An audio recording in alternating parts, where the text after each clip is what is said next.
Review materi hukum pidana pertemuan pertama. Hukum dicabangkan menjadi dua, yaitu hukum private dan hukum publik.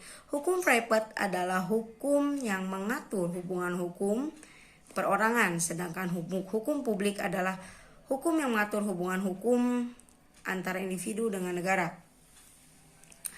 Hukum pidana atau strafrecht merupakan cabang dari hukum publik yang mengatur hubungan antara individu dengan negara. Hukum pidana memiliki cabang, yaitu hukum pidana material yang merupakan cabang ilmu hukum yang berupa larangan atau keharusan bagi mereka yang melanggar akan diberikan sanksi yang lebih tajam dibanding cabang hukum lainnya. Sedangkan hukum pidana formil atau formal adalah cabang ilmu hukum yang merupakan hak negara untuk membuat sanksi untuk para pelanggar hukum material.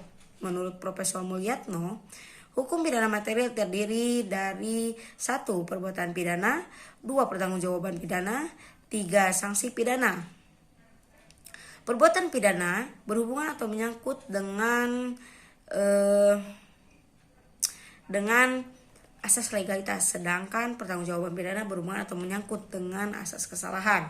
Fungsi hukum dibagi menjadi dua, yaitu ada yang fungsi umum dan fungsi khusus. Fungsi umum hukum pidana adalah mengatur kehidupan masyarakat atau menyelenggarakan tata dalam masyarakat.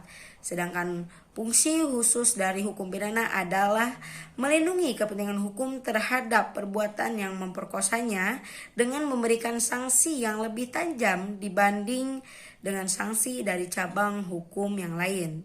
Sanksi merupakan ultimum remedium, yaitu sanksi terakhir apabila sanksi dari cabang ilmu yang lain tidak dapat dipakai.